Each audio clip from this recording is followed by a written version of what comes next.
The Paleo, the great oval space below ground that had for centuries been the Order's den of castration, where the sexual desires of impure vampires were removed at a steady pace, hummed with the many sounds of blatant misery. Under the golden light of 1,000 candles, Fian, the one who now led the Order, stilled over the wriggling Impure on the stone table, her fangs an inch deep within his vein. Information was bleeding into her mind at a frantic pace, and she suddenly ceased the bleeding of his body and lifted her snow-white head. A few yards away, another member of the Order pulled his fangs from the groin of the impure male he was castrating and glanced over his shoulder. "The human politician has been found?" he queried, blood dripping from his blood-red fangs. Fian nodded, a thread of anxiety moving through the already heavy feelings of irritation. It was what she had heard as well. "And our connection to him has been severed." "How could that be?" the dark-haired Order member asked. "I am not entirely certain," she told him. "He was well hidden, his location a secret within the Order." "Perhaps someone inside the facility learned of his identity," the Pavan said tightly. "The Order would not betray itself." Inside the Paleo, a hush had fallen. From those strapped on the stone tables to the many others locked inside the cages circumventing the arena, Fian noticed a keen interest in what was being said. This time she spoke to her colleague inside his mind. "Think of Cruin. All he has done and continues to do. We are not perfect beings with pure intentions, no matter how we wish we were. We are flawed." The male Order member looked mildly insulted, but didn't voice it. "Shall I speak to the other members?" "Not yet. The Senator's body is being brought to me.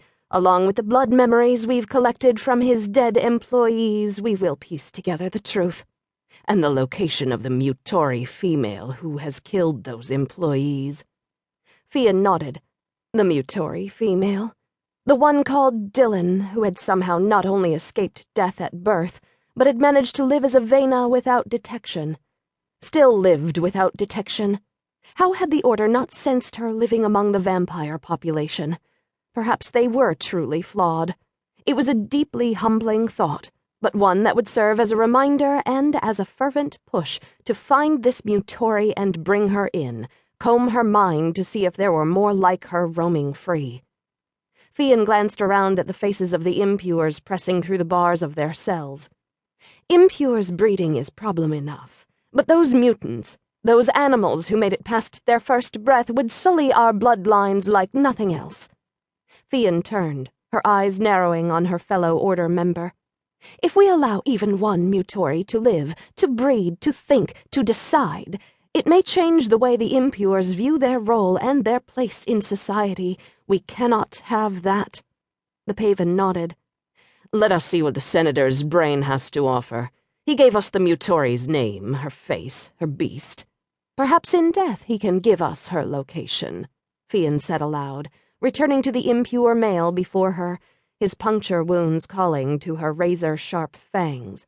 "And the kind of bait we may need to draw her out." Dillon the jaguar paced inside her cage. How could she have let this happen? How could she have allowed herself to get caught again? 30 minutes ago she'd woken up in this same cage, Alexander's cage beneath his house in Soho. A prisoner of the 3 Roman brothers, with a sore back leg and a knot the size of a penny on her neck from where the pure-blood son of the breeding male had stabbed her with that needle. Bastard. She hoped she'd granted him a few deep scratches with her claws before she'd passed the hell out. But the one she really wanted to see gutted was Grey Donohue. Without his meddling, Alexander wouldn't have even known she'd escaped her cage until the deal was done. He never had her checked on until morning hours. Her growl came quick and feral from her throat.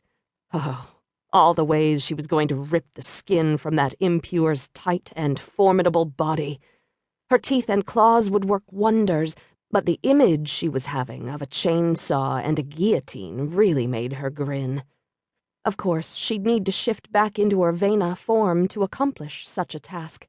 Paws did not have the sufficient dexterity to wield a machine like that.